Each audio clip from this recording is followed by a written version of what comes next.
Zen at the Sharp End. Welcome to the podcast about how to turn difficult people and relationships into your best teachers.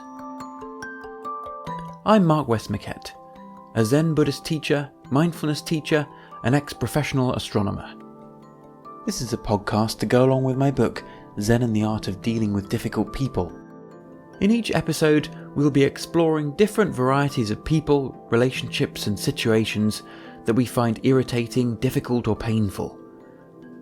Together with a number of Zen friends, I'll be discussing how the practices of Buddhism and mindfulness can help us see our difficult people as troublesome Buddhas, our greatest teachers.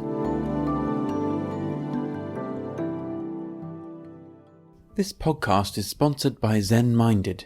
If you get a chance, check them out at www.zenminded.uk. You'll find a curated selection of Japanese homeware and incense, a perfect match to your meditation practice. We're also sponsored by BetterHelp. BetterHelp offers convenient and affordable therapy online. In my opinion, meditation and psychotherapy both offer valuable avenues for exploring our suffering, habits, and stuck areas.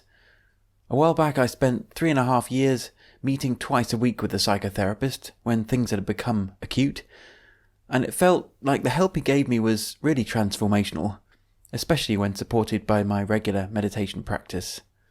If you're interested, they've extended an offer of 10% off your first month of therapy at betterhelp.com/zen at the sharp end. That's betterhelp, HELP.com/zen at the sharp end.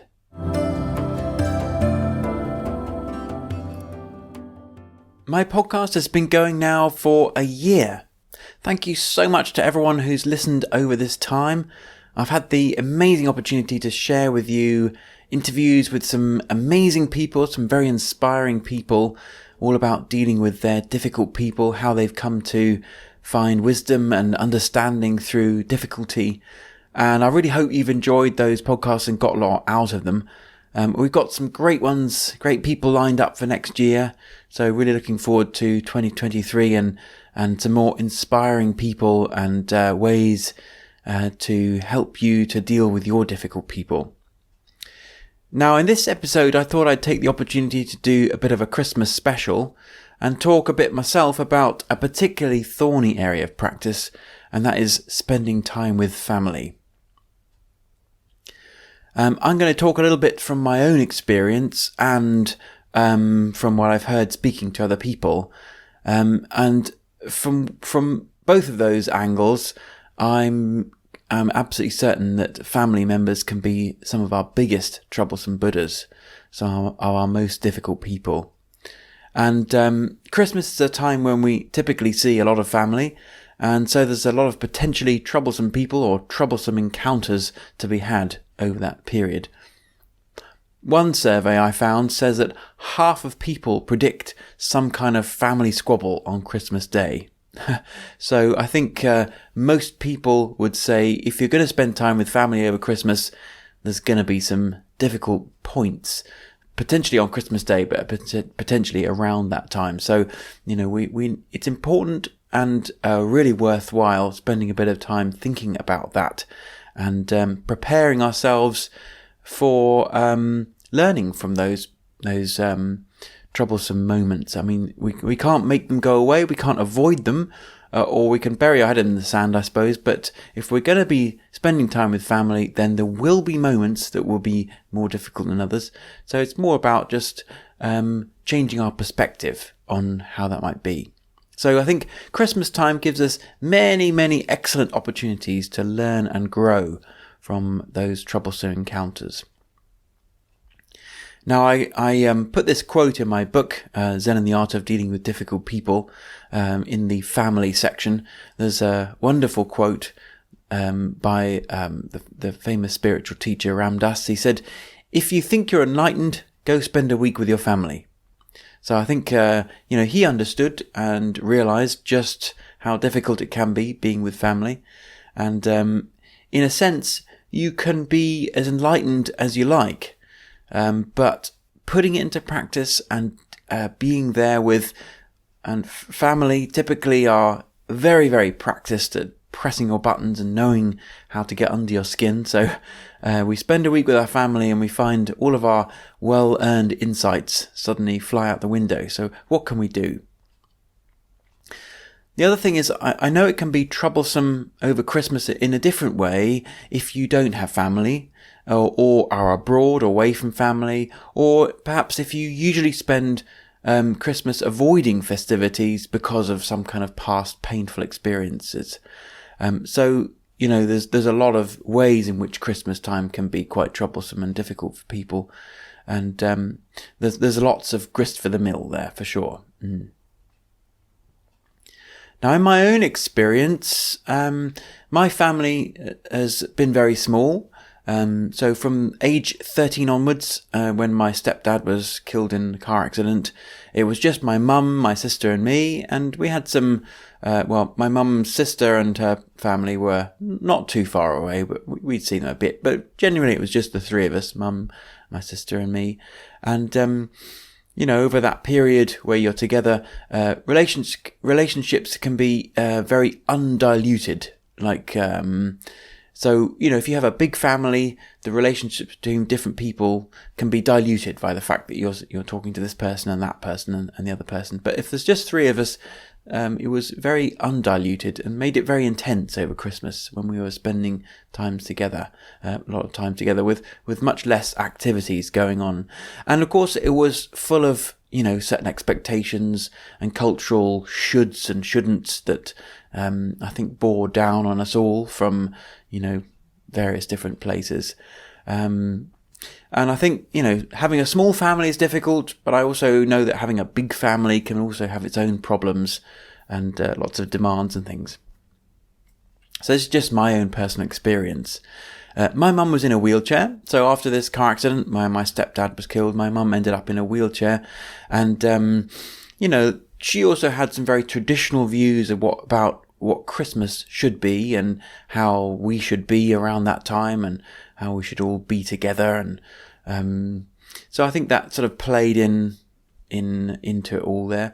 My sister, over the years since that accident, my sister became very emotionally bound to my mum, whereas I ended up sort of distancing myself very much from it and cutting myself off emotionally. We had two polar opposite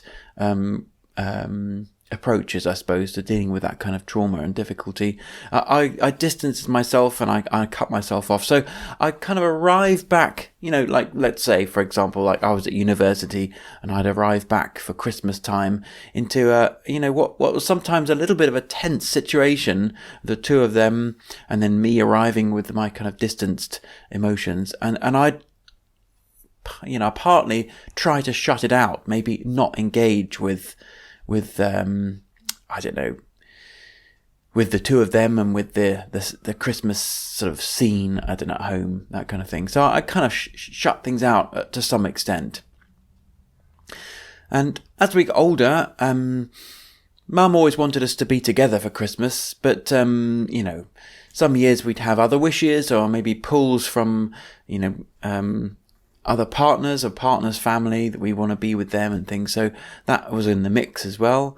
And it was really only in the last few years before she died. So she died now 4 years ago.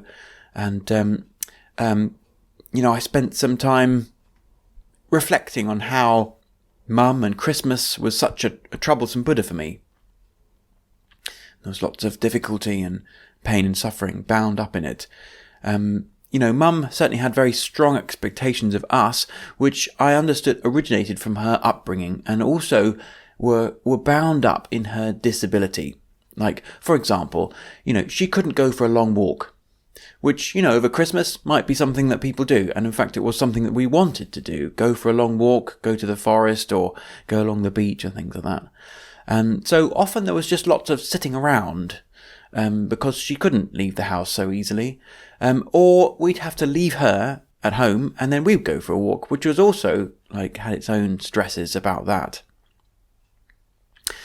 I mean, another factor of her disability meant it was very difficult for her to come and visit other family members and friends.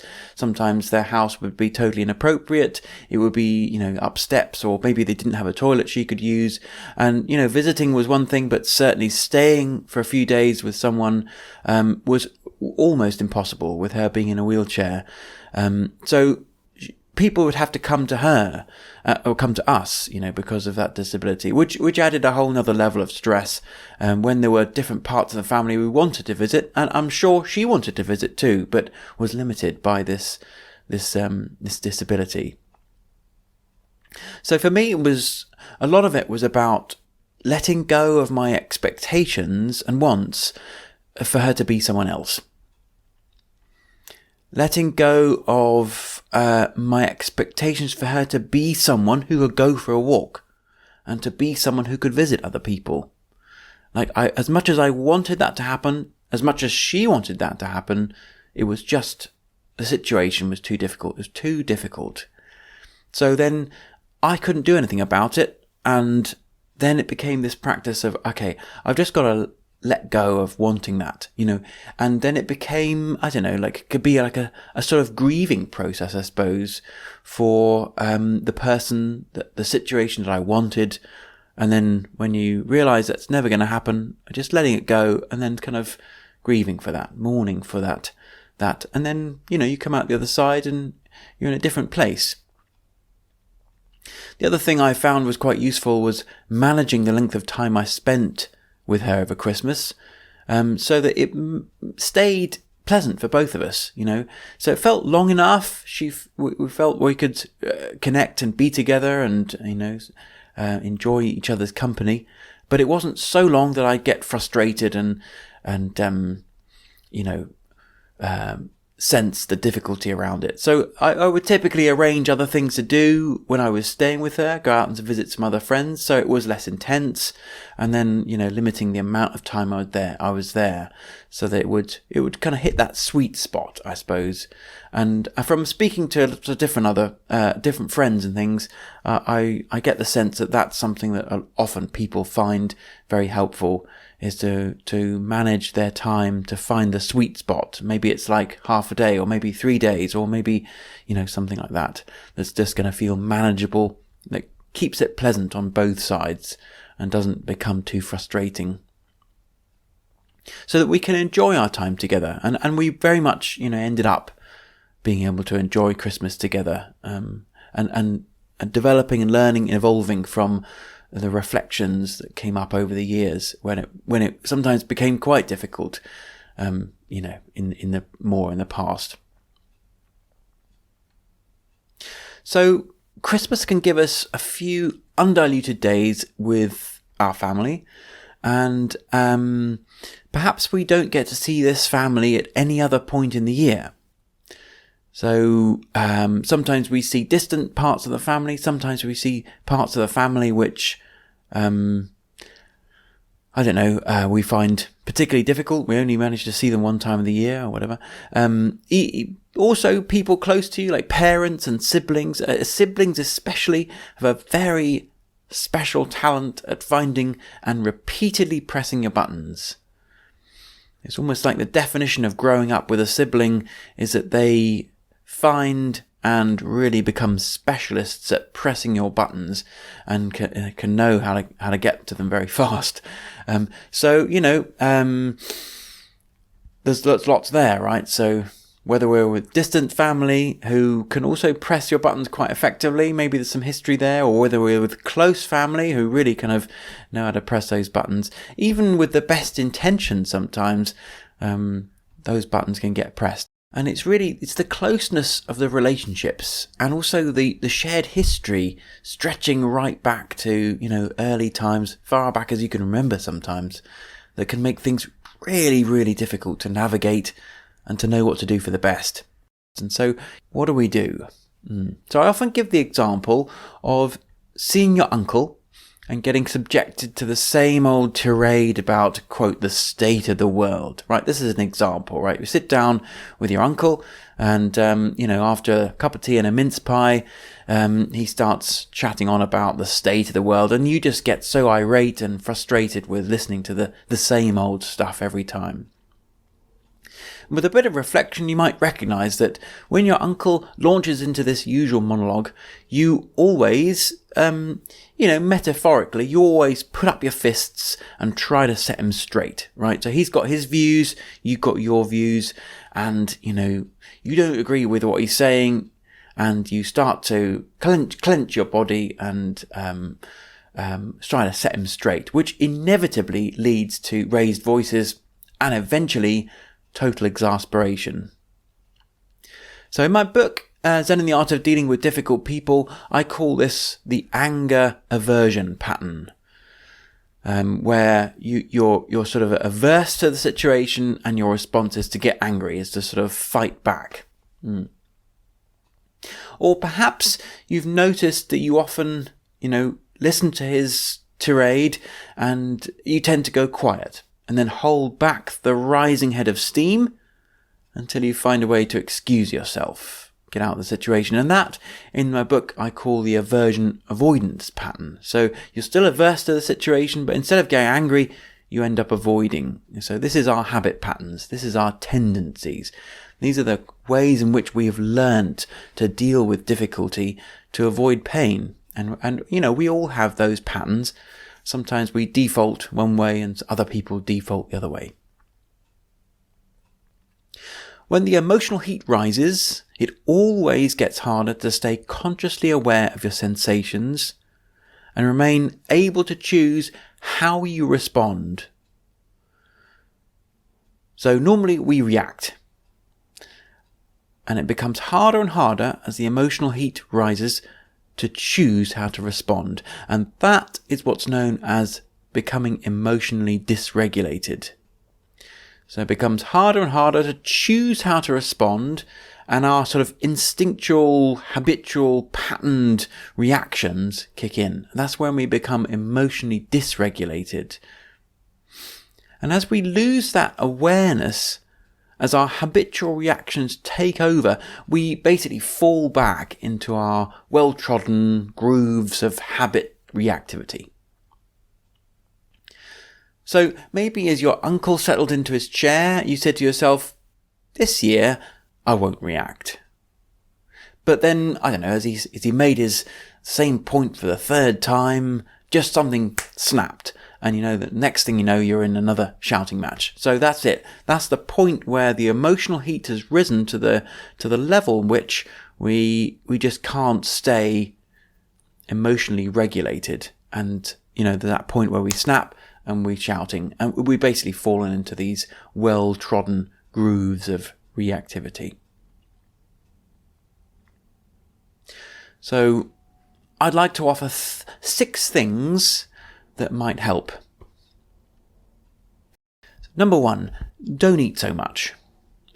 And I'm serious when I say that. So over Christmas, it's a time of a lot of eating, and particularly Christmas Day. We said a lot of people predict that Christmas Day is going to be the crunch point, basically when your digestion is consuming all of the spare energy in your system, you've got less available to stay emotionally regulated. And, you might say, oh, well, what's digesting food got to do with where my brain is at? But actually, when our body is a system, and there's certain energy gets taken in different directions, you might say, actually, it's blood flow. So we've eaten a huge Christmas dinner and suddenly the belly is full of blood. The digestive processes are doing their thing. And a lot of the blood is drawn down that way, and some of the energy that we need to stay on top of our emotions, to stay kind, to stay aware of what's going on, is kind of drawn in a different direction. So we need all the spare energy we can get to stay emotionally regulated, kind, compassionate, understanding of our difficult family members. So, not saying don't eat, but just don't eat loads to the point where you just, you just collapse in a slumber, because often that is the point where, your tensions are afraid, and temper's afraid, and your wick is a bit short at that point. Number 2, set an intention to see difficult family members, difficult people, as your teachers. So this is a theme all the way through my book and all the way through the podcast. It's the intention to see people you find difficult as teachers. And I think even the concept of a difficult person being a troublesome Buddha, if you hold that concept in mind, it can make a massive difference to the outcome of any kind of difficulty. This person can show me something about myself. This encounter can show something about myself. Maybe it does, maybe it doesn't, but just that idea. Number 3, cultivate an awareness and sensitivity to your body sensations when the emotional intensity is manageable, low, basically, and distractions are minimal. So, it might be through a regular practice of some kind of embodied discipline, like mindfulness. So practicing mindfulness or doing some yoga, doing some stretching. Cultivating an awareness and sensitivity to your body when things are calm and easygoing. And try to do something like this over the Christmas period. I know it can get tough when there are so many time pressures and things are busy and lots to do, but trying to keep a thread of something going over this period can make a huge difference. Just stay in touch with your body, because that's where the signals are going to come from that the emotional heat is rising and your fists are clenching, or you're withdrawing, or whatever your habit might be. The body is going to tell you. The body is going to give you those signals. And if we're aware of them, then we can start to make different choices and respond. Concentrating on how you physically feel will help you avoid getting caught up so much in all the storylines of who said what and what happened and the histories and all that baggage that comes along with it. Number 4, watch for those moments when you fall into the hardened, you're wrong and I'm right mindset.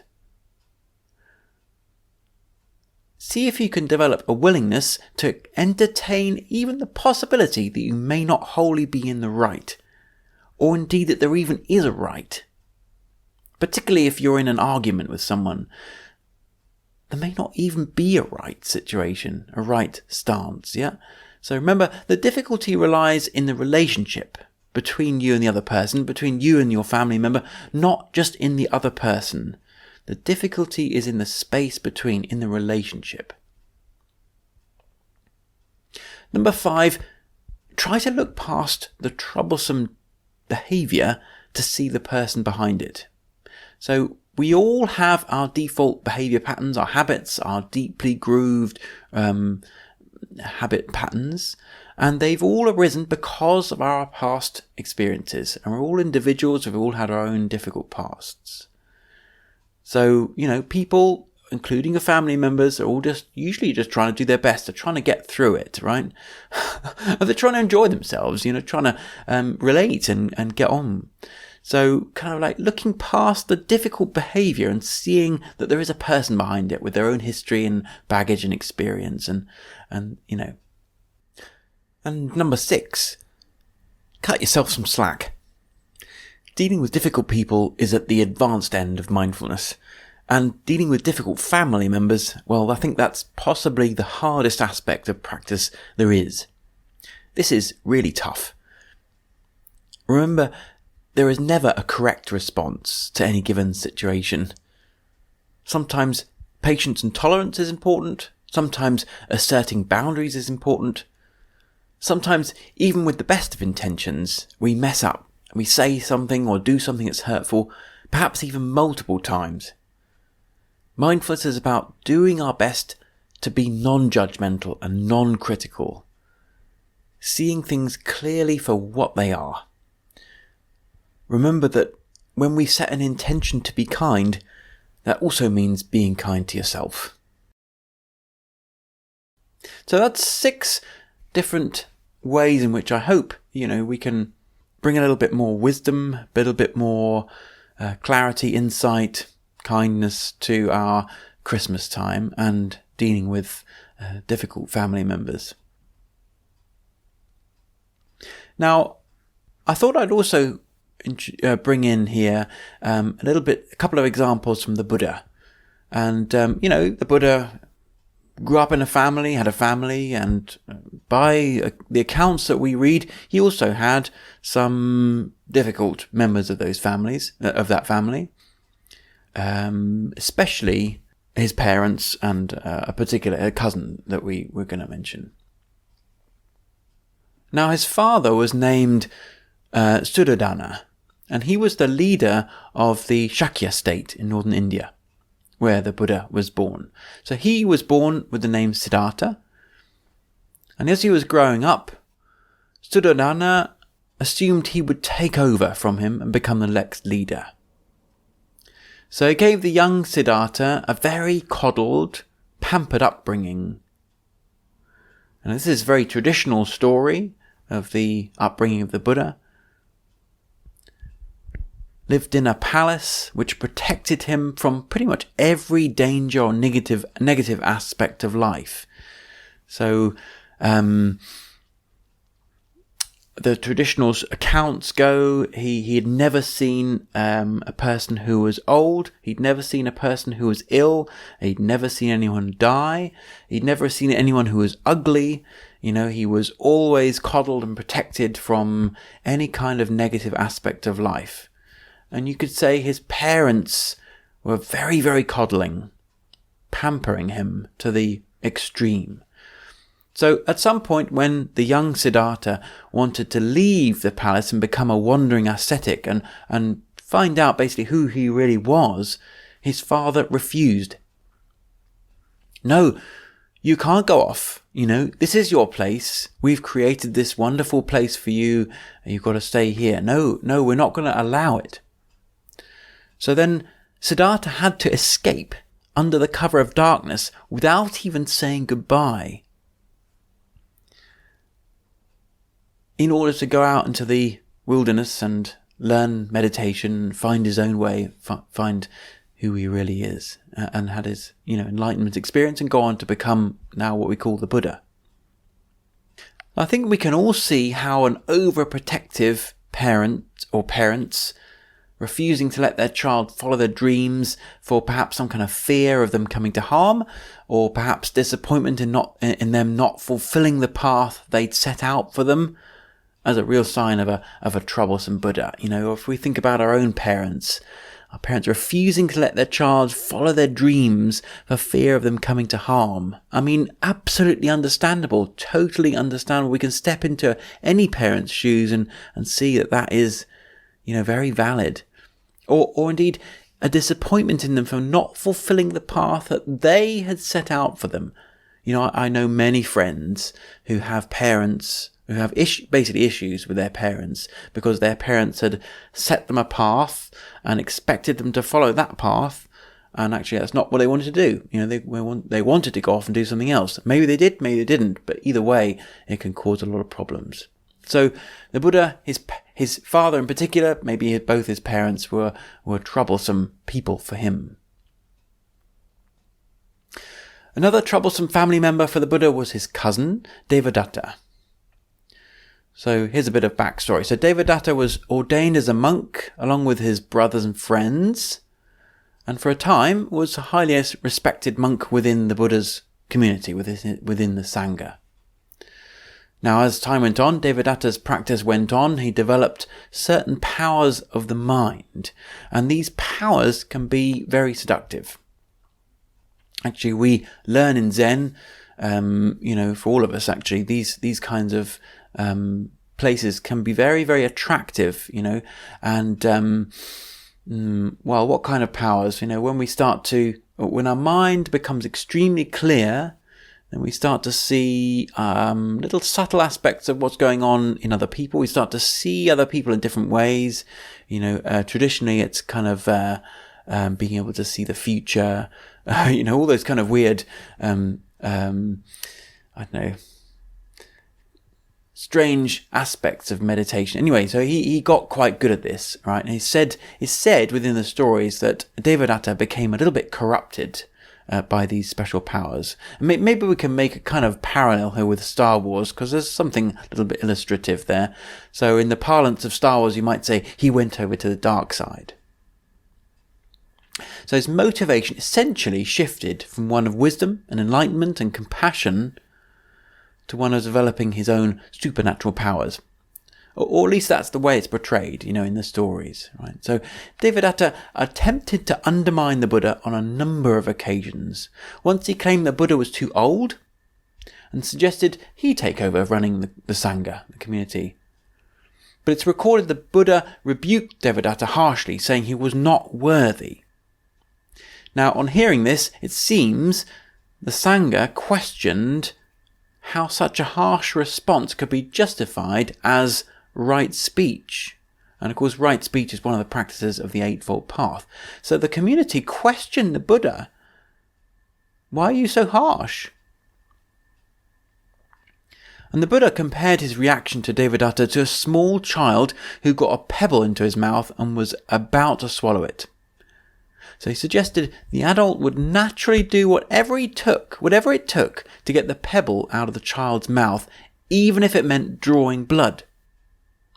Meaning, in Devadatta's case, he thought it was better to speak harshly and potentially hurt his feelings than to let him stay deluded over who was the right leader of the community. Now, it's kind of difficult to read between the lines of these old stories, but it sounds to me like even the Buddha might have struggled, at some level, to stay on top of his emotions, stay emotionally regulated, and deal with Devadatta without, at some point, at some level, losing this kind of regulation. Yeah, so, these kind of harsh words, right? So, perhaps, I'm reading between the lines. Perhaps the Buddha struggled a little bit there. It's also possible, of course, that he was just, doing his best to respond by being direct and assertive, and that just to other people listening in, that came across as harsh, right? They've got their own relationship, the Buddha and his cousin. Maybe this harshness, maybe he knew that Devadatta wouldn't take it harshly, or maybe he knew he did. Who knows, right? So ultimately, and unfortunately, this strong approach from the Buddha didn't really work, because Devadatta became increasingly jealous and actually tried to kill the Buddha on several later occasions. So, for example, once he rolled a boulder off a hill aiming at where the Buddha was walking, and although it didn't actually kill him, it did actually cause him some physical harm. And then on another occasion, and another story, apparently he intoxicated an elephant and incited it to charge at the Buddha. But luckily, the Buddha was able to pacify the elephant in time. So Devadatta was certainly another deeply troublesome person for the Buddha. Lots and lots of grist for his mill in terms of working out how to deal with him and coping with him.